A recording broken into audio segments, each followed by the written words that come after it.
muita gente aqui. Eu sou Fábio Bernardo, agradeço o convite da Rede Geari para ser apresentador desse evento, que marca a chegada desses super profissionais à Paraíba, trazendo ciência, tecnologia, inovação e todo o carinho com os pacientes que desejam, que sonham ser pais. É uma honra participar desse momento tão importante para a rede e para a nossa querida Paraíba. Bom, pessoal, muito boa tarde. Agradeço a todos que estão aqui nessa tarde de sábado compartilhando conosco essas histórias tão inspiradoras que são as histórias dessas duas Carinas. E também celebrar conosco a chegada da Rede Geari à Paraíba, esse estado irmão e tão querido. E eu já posso chamar a nossa próxima convidada? Sim, vamos chamar juntas, né, Karina? A sua xará. Pois é, minha xará. Ai, eu podia ficar... E mãe do Henrique também. Sim, vou acompanhar um pouquinho da história dela também. Mas eu fiquei muito curiosa para saber dessa minha xará, da Karine Steiger. Ela tem 44 anos, eu vou completar 44. Ela é mãe do Henrique também. Por doação, né? Por ovo doação, casada com o Pedro. E eles, como um casal, eles são um casal pioneiro no Brasil, né? Para falar sobre ovo-recepção no projeto Nós Tentantes Projetos de Vida. Então é um projeto muito bacana e ela vai poder compartilhar mais dessa história aqui com a gente. Bem-vinda, Karina! Chega para cá, Karina! Falta só você abrir seu microfone para a gente poder te escutar.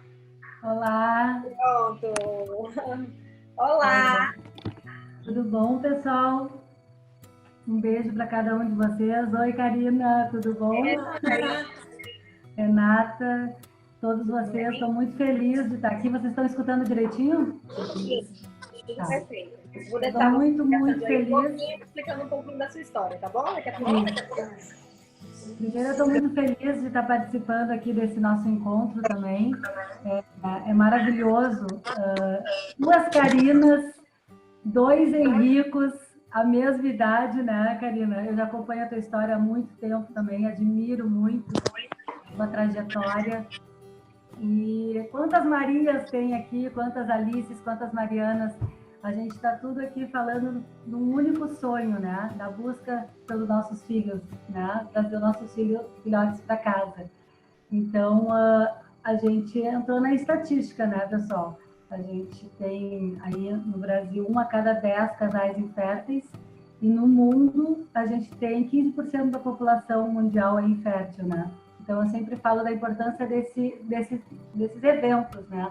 Que graças à doutora Madalena, ao Grupo Geari, ao doutor Paulo, a gente está juntos aqui. Então, só a gratidão por estarmos juntos falando de todas as formas de gerar amor, que eu defendo a nossa história através de um óvulo doado, a Karina Bach é através do sêmen, né? E cada um vai fazendo a sua história, né? Caminhando de acordo com o que Deus reserva para a gente, né, pessoal? Agora, essa importância de falarmos abertamente, né? Aqui tem 2 exemplos de casos que se transformaram casos públicos, né?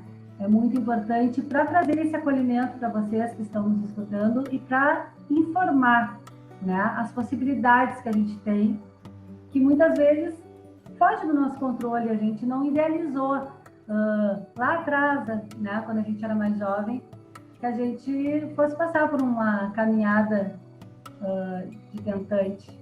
Então, muitas vezes isso acontece e a gente precisa se familiarizar com o assunto, né? E trazer para a nossa casa, para o nosso dia a dia, informações relevantes, sérias, para a gente conseguir trazer o nosso sonho para a realidade, né? Que é o nosso bebê saudável em casa. Isso aconteceu comigo também, com o Pedro. Muitas de vocês que estão nos escutando devem estar passando por esse processo, né? De buscar um tratamento, ou estar já no meio de um tratamento. Eu, com 40 anos, vou contar um pouquinho para vocês como é que foi, né? E a gente se tornou realmente um casal tentante.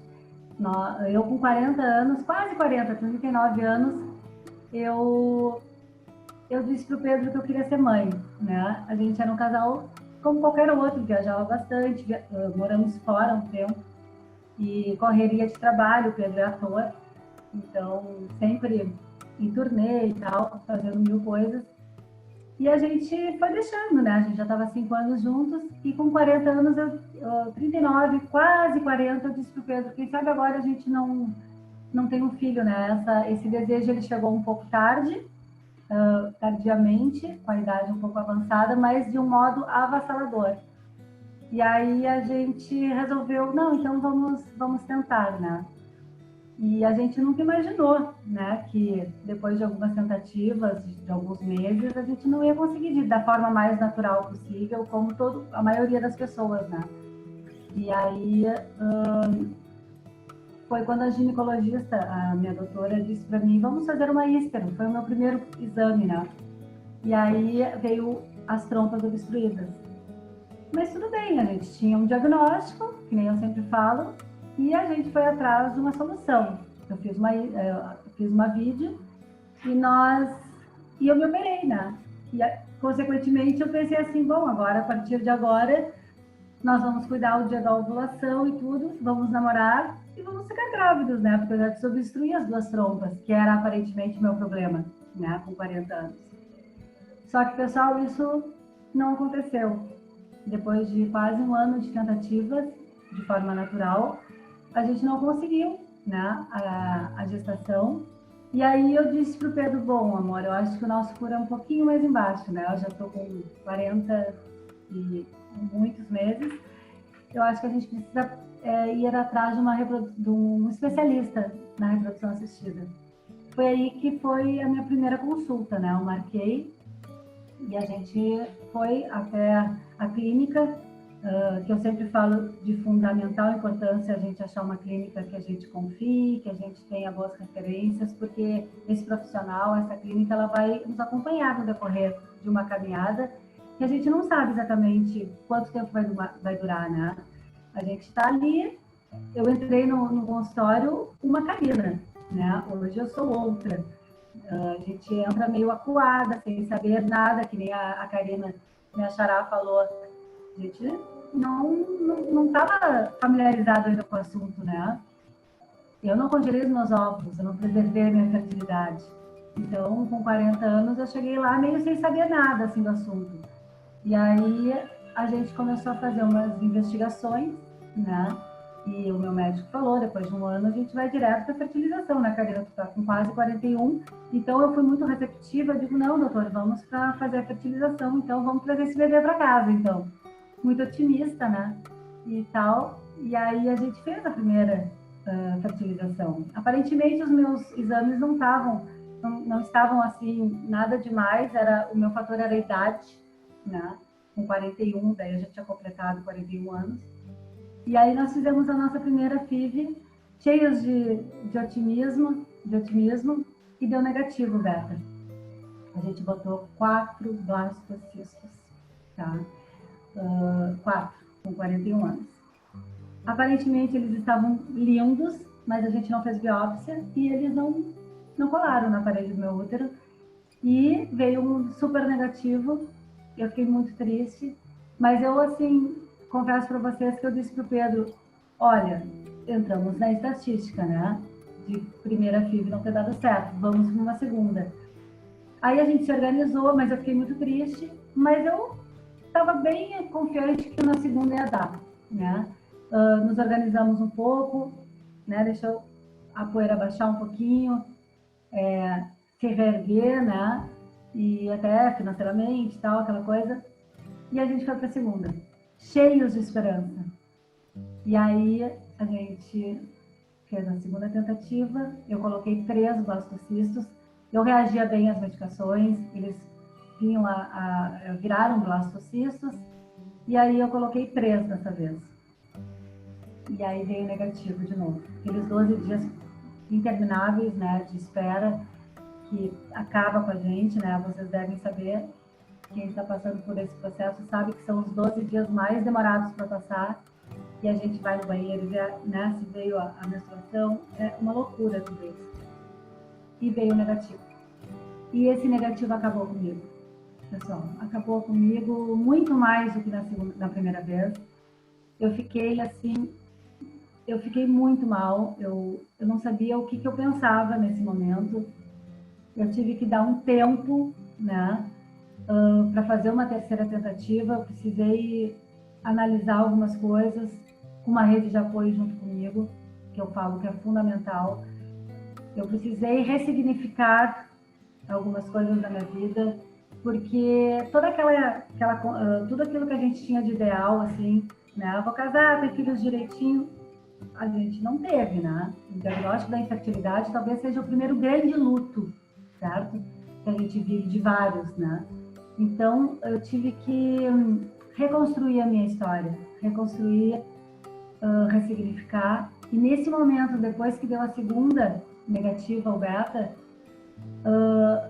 eu tive que achar uma nova... Eu tive que me reconstruir, me reorganizar, né? Porque eu fiquei muito triste, eu fiquei muito desiludida com tudo, eu me senti incapaz. Então essa rede de apoio me ajudou muito, esse apoio emocional me ajudou muito. Eu acho que eu não teria dado conta sem ele, né? Essa desconstrução toda, a gente mexe muito conosco, né? Então, tudo isso era muito novo. Eu não estava sabendo lidar com o segundo negativo. Como assim? Quantas eu vou ter que fazer? E grana para isso tudo, né? E aí, eu fiquei muito ruim e eu combinei com meu marido de que a gente ia dar pelo menos uns meses para saber o que a gente ia fazer, porque nisso o meu médico chegou para mim e disse assim: Karina, a gente vai fazer uma terceira tentativa. E eu disse: vamos, mas eu não sei quando, porque tem um fator psicológico, que eu estou muito abalada, e tem um fator que está muito presente na minha jornada de tentante, que é o fator financeiro também. Doutora, eu não tenho agora condição de fazer uma terceira FIV. Não do jeito que a gente conversou, que, para vocês saberem, eu precisava fazer uma terceira FIV com 2 ciclos, porque eu precisava levar todos para biópsia, né, os óvulos. Eu não podia fazer da mesma forma do que as 2 primeiras, porque eu já estava com 42, né? Então, quase 43. Então, o meu médico, no qual eu confiava muito, disse: vamos fazer 2 ciclos, congelar o primeiro, fazer o segundo, levar todos para biópsia, talvez venha 1 ou 2, ou nenhum, né? E isso tudo eu botei na balança, ou eu vou te apresentar uma outra alternativa, que é a ovo-doação. Pessoal, a ovo-doação, para mim, eu nunca tinha escutado na vida, nem eu, nem o Pedro, né? Era tudo muito novo, era tudo quase que desconhecido. Então, a gente receber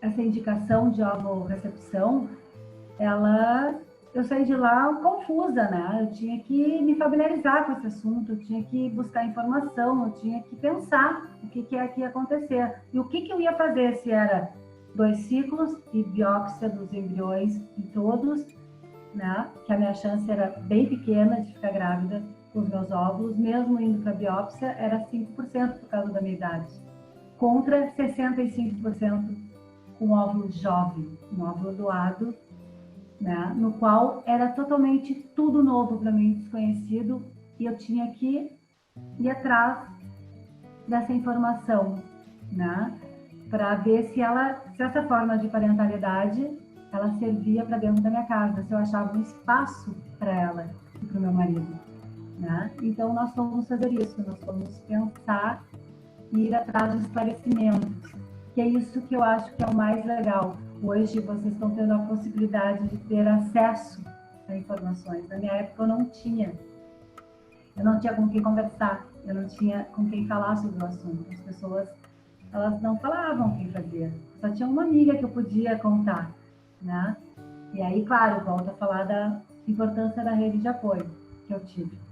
que eu fui construir, né, essa rede de amor. E aí nós fomos para casa, começamos a estudar o assunto, eu conversei muito com essa minha amiga que fez e que teve sucesso. Perguntei muitas coisas para ela, o que todo mundo me pergunta hoje, né? Hoje nós temos o nosso projeto Nós Tentantes de Vida. E muita gente me pergunta o que eu perguntava para minha amiga, né? Que é, você vai amar esse filho da mesma forma, né? Como é que vai ser? E esse DNA, a gente vai ter que abrir mão, é um luto, né? A gente precisa viver esse luto, gente. Então eu fui para casa viver esse luto. Eu fui para casa, só que uma coisa que eu falo sempre é para a gente não botar esse luto para baixo do tapete. A gente tem que falar sobre o assunto, a gente tem que tornar isso dentro da gente o mais natural possível, né? Quando isso estiver tranquilo dentro da gente, é porque nós estamos abertas. E eu vou conversar com vocês aqui que foi muito rápido essa aceitação da minha parte do Pedro. Mais da minha parte e depois da do Pedro.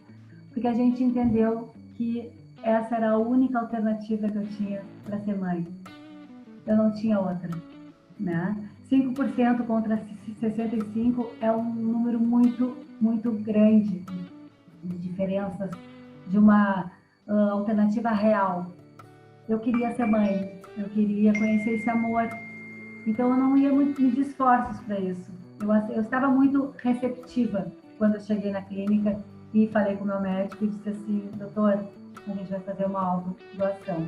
De peito aberto, porque eu preciso e eu quero e eu vou ser mãe.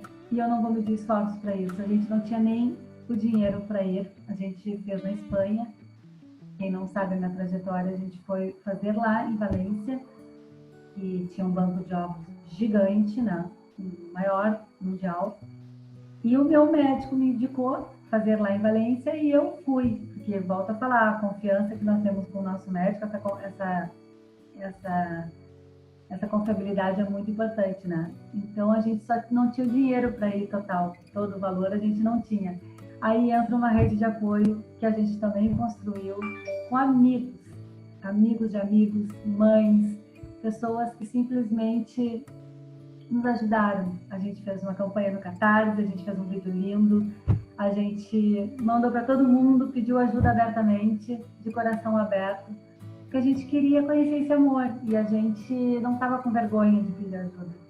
Nós não tínhamos essa vergonha, esse preconceito. Eu com quase 44 anos, né, com 43, não tinha mais tempo para perder.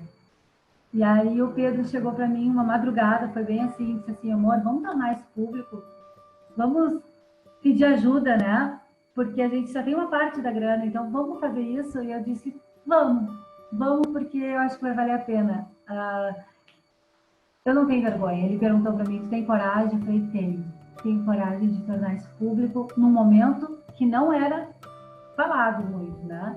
A ovodoação, para vocês terem uma noção, ela não tinha sido ainda falado e a gente não conseguia. O Fantástico fez uma série de fertilidade, que eu acho que vocês assistiram, e que não tinha o casal da autodoação para falar. E 3 dias antes de a gente embarcar para a Espanha, eles me ligaram porque eles viram o nosso vídeo.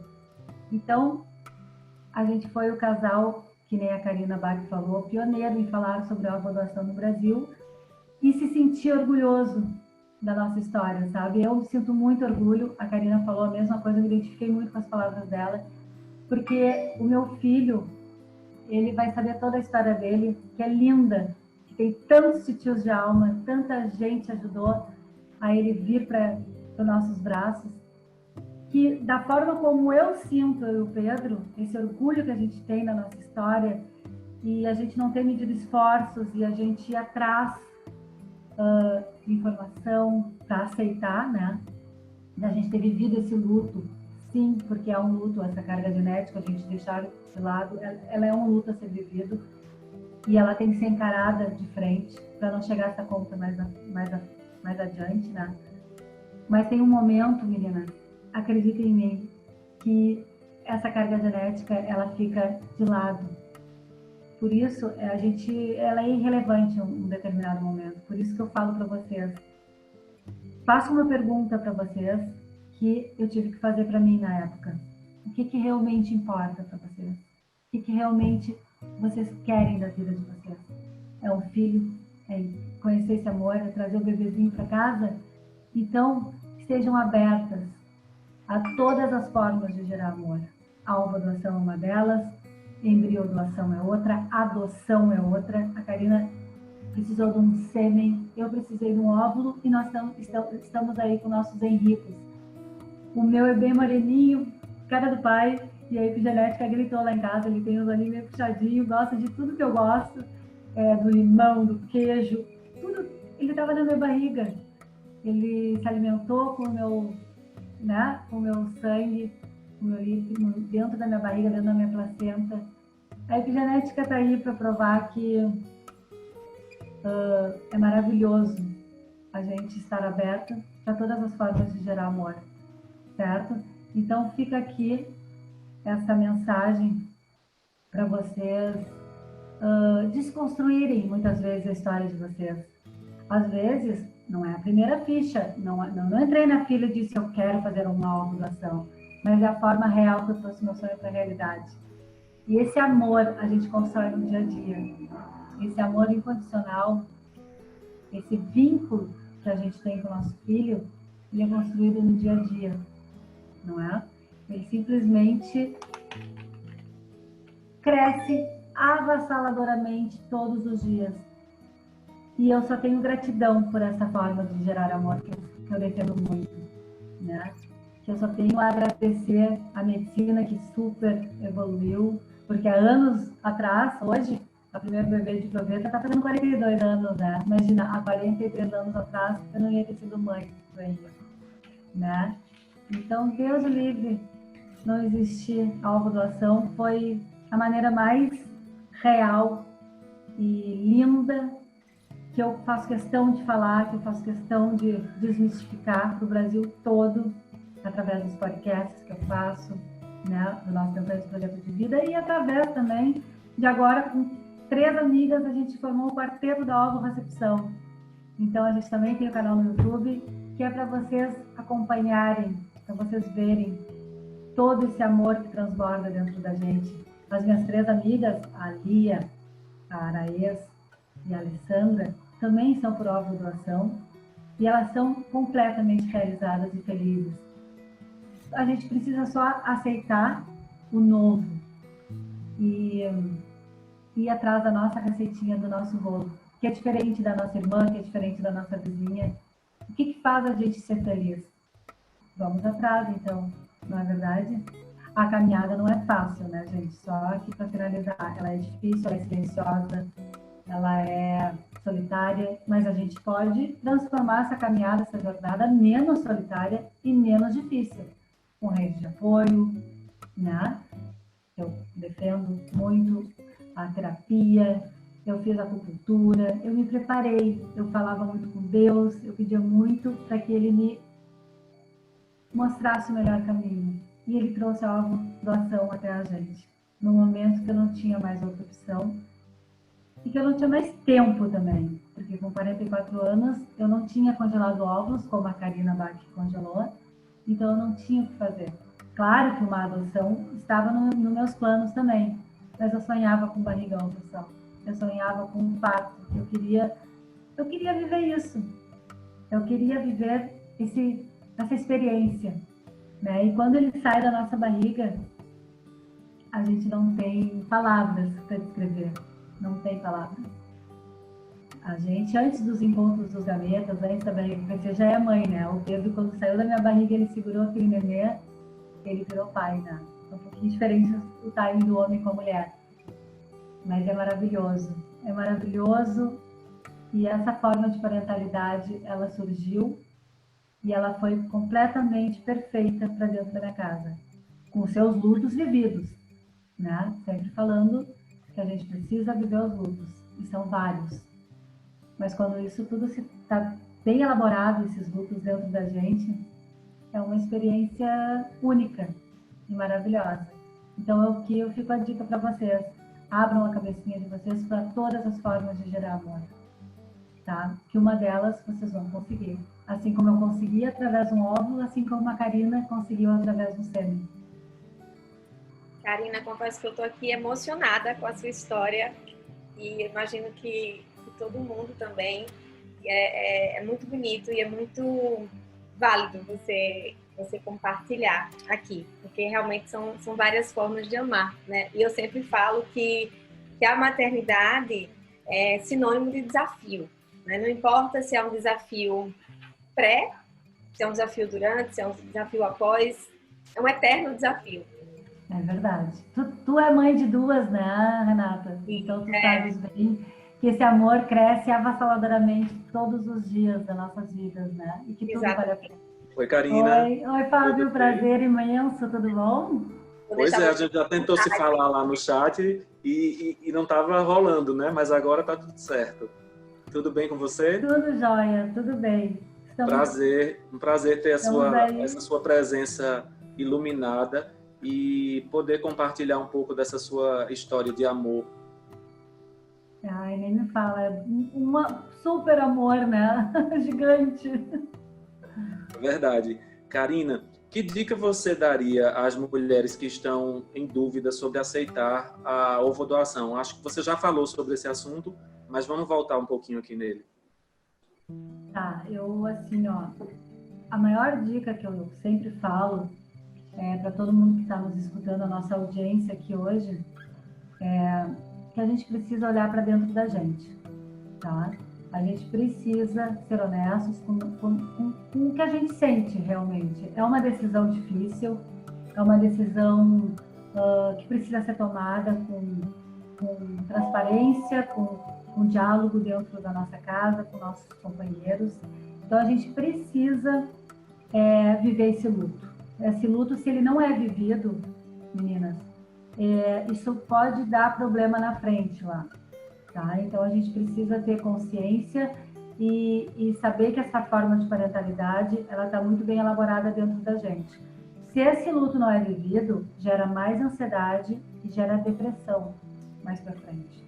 Tá? Então, por isso a rede de apoio, eu também acho que uma das dicas que eu dou para vocês é procurar uma rede de apoio, uma boa psicóloga dentro da área da reprodução assistida, o que faz vocês felizes, né? Se eu tinha um grupo de amigas que estavam tentantes e a gente trocava muito energia, muita experiência. No decorrer do tratamento com os meus óvulos, eu tinha já, desde o começo, essa rede de apoio. A gente trocava medicações quando a gente não reagia muito bem a elas, a gente trocava. Eu acho que uma rede de apoio é fundamental, é nós olharmos para dentro da gente, olharmos para o luto, para a gente elaborar da melhor maneira possível, tá? E assim, buscar entender. A aceitação, ela vem do entendimento. Quando meu marido olhou para mim e disse assim, Karina, eu entendi que tu quer muito ser mãe e que tu com 43 anos, a tua última cartada é essa, com um óvulo jovem, que a gente vai ter um bebê com saúde na nossa casa, e uma oportunidade que Deus está dando ainda de tu ter essa experiência como mãe e gerar esse filho. Se a gente entender, a gente buscar essas informações sérias, relevantes, administrar dentro da gente, conversar, a gente vai ter aceitação. Às vezes um casal aceita primeiro a mulher, depois o homem, ou vice-versa, mas é com diálogo. É com diálogo e às vezes alguns casais demoram um pouquinho mais do que outros. Cada um tem seu tempo. Cada casal chega num consultório para conversar com seus médicos de uma forma. Não tem um script, não tem um roteiro. Isso é muito individual. Os tratamentos de reprodução assistida são muito individuais, cada vez mais individualizados.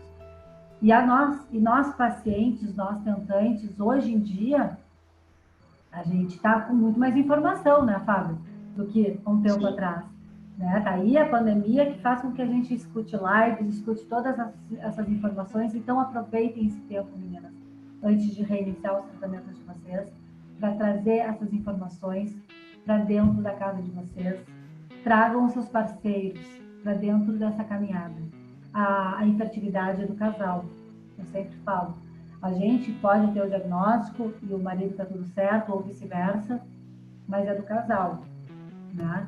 Então, essa aceitação da ovodoação é uma caminhada. Eu estava receptiva, eu já não tinha mais outra alternativa, eu estava super feliz que eu ainda tinha essa oportunidade da vida, mas às vezes essa oportunidade ela demora um pouco para chegar, e se chegar, tudo ótimo, e se ela não chegar, também vai ficar tudo certo também, não é para todo mundo que serve, entende? Então vão atrás dessa informação, aproveitem essa pandemia para vocês tomarem uma decisão agora, se for o caso, e daqui a pouco reiniciarem, tá? E tudo numa boa, dentro de vocês. Tudo assim, tranquilo, dentro do possível, né? Mas olhem essa oportunidade, meninas, com olhos de gratidão. Esse é o meu maior desejo, que as pessoas enxerguem a ovodoação com olhos de gratidão.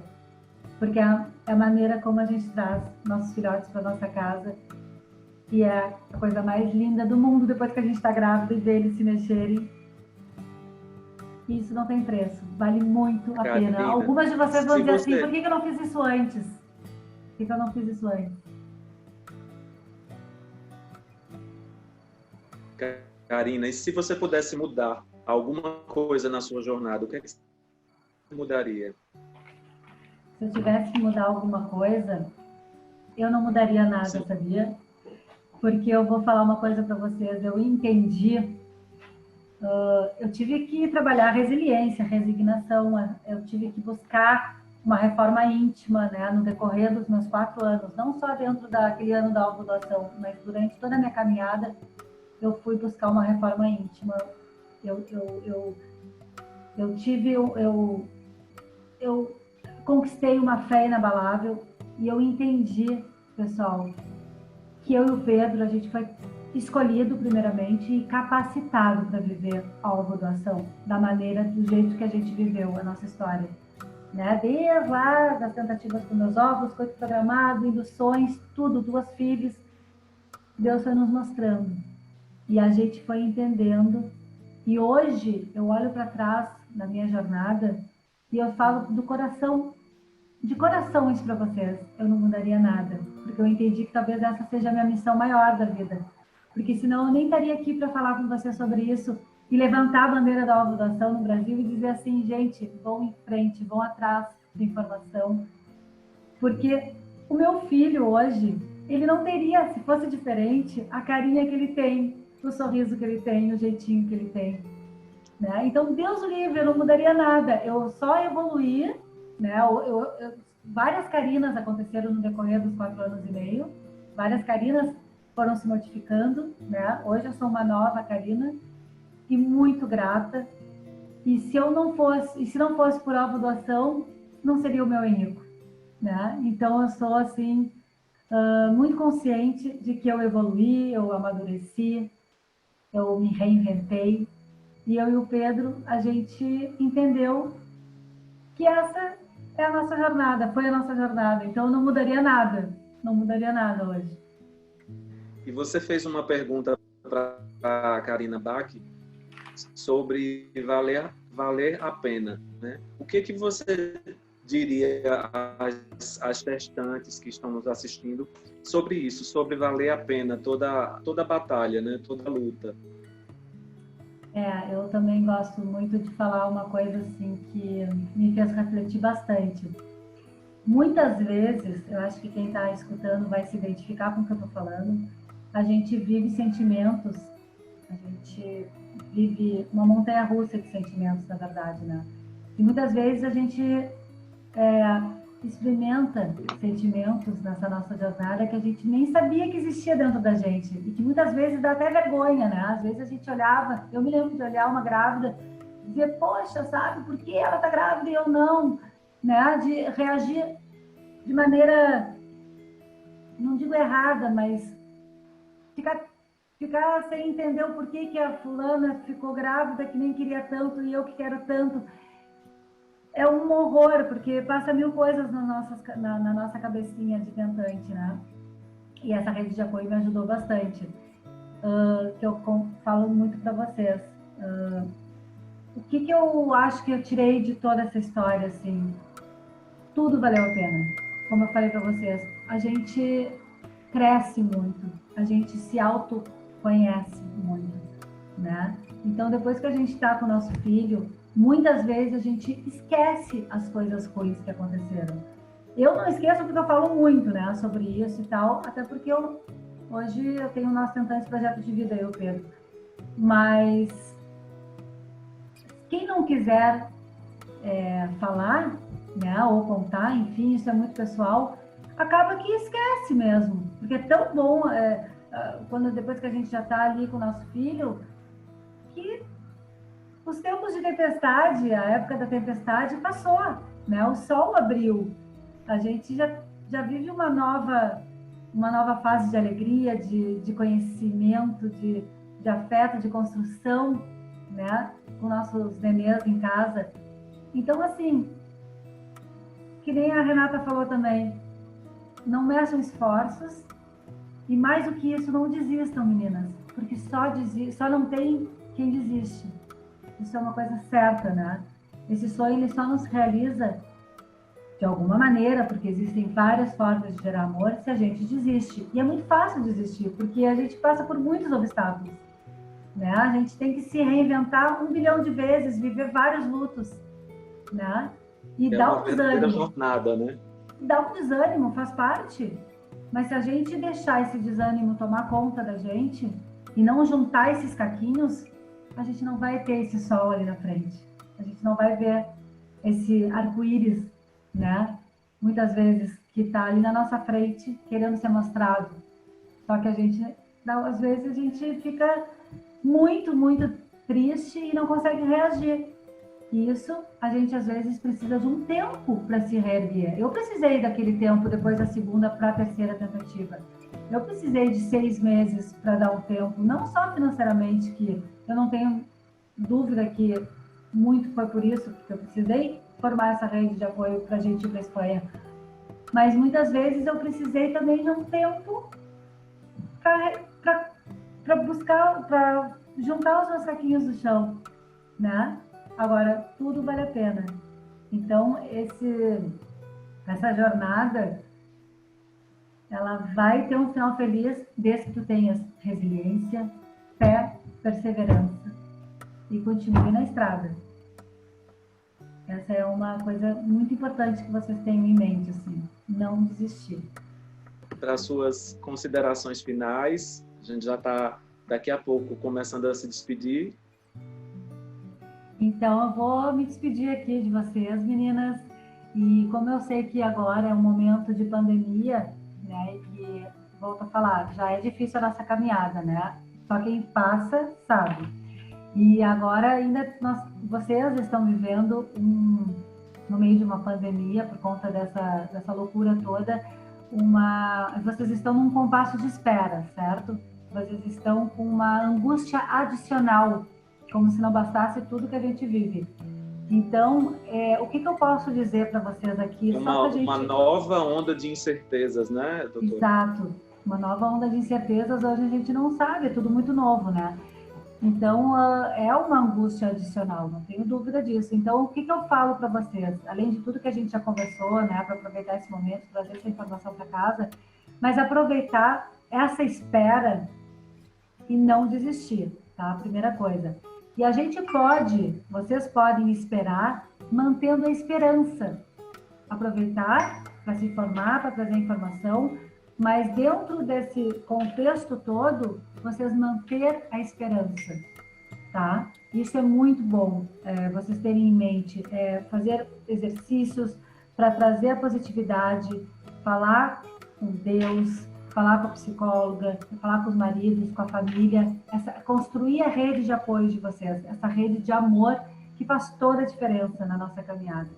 Então, não encarem de um modo super dramático. Todos nós estamos vivendo isso, mas aproveitem para, dentro dessa espera, manter a esperança e não desistir, tá bem?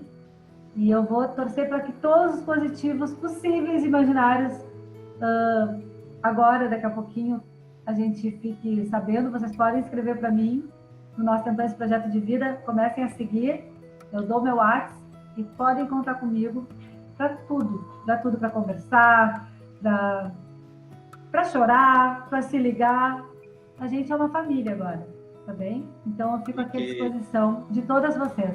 E que em breve a gente consiga marcar um novo encontro, mas dessa vez para contar mais histórias das pessoas que hoje estão aqui nos ouvindo, né? E tomara, né, Fábio, que o presencial seja realizado, porque a gente está chegando no Grupo Diário em Recife, com a doutora Madalena, no presencial do Nós Tentantes. Se Deus quiser, se não for agora até o final do ano, que seja o ano que vem, para a gente se abraçar de novo. Mas uma hora vai ser. Com certeza, com certeza. Um beijo, meninas, no coração de vocês, e podem contar comigo mais uma vez. A gente formou uma grande família agora, tá bem? Um beijo, Karina. Muito obrigado pela participação. Eu que agradeço. Doutora Madalena, você é maravilhosa. Todo o Grupo Diário. Obrigada, Fábio. Um imenso prazer. Obrigado. Agora vamos convidar de volta aqui os nossos anfitriões, né? Doutora Madalena, doutor Paulo. A gente quer ouvir vocês mais um pouquinho. Olá! Olha, depois de tantos anos de profissão, vou te falar, esse foi um evento que tocou meu coração. Eu já conhecia a história das duas, mas assim, essa interação de todo mundo, eu acho, Fábio, que a gente conseguiu ter uma empatia muito grande do ponto de vista digital. Então, assim, é fantástico. Quando você está com o coração aberto, não importa o canal que você vai se comunicar, a gente vai chegar lá. Né? Então, estou muito feliz e agradecer imensamente a você, a Renata, pela amizade, pelo apoio, as Karinas, né? Que são maravilhosas, tão queridas, e a todas os pacientes, né? Todas as tentantes que estiveram conosco aqui até essa hora, no sábado de tarde, dizer que foi muito, muito bacana. Eu espero no próximo a gente ter um casal de homens aqui celebrando a paternidade e a maternidade também, não é? Eu também. Então a gente vai atrás disso, vamos em busca, vamos mais uma vez quebrar, sabe, esses paradigmas, esses tabus. As duas Karinas quebraram grandes tabus da reprodução assistida, né? Então aí extremamente felizes. Então muita felicidade e gratidão a todos vocês.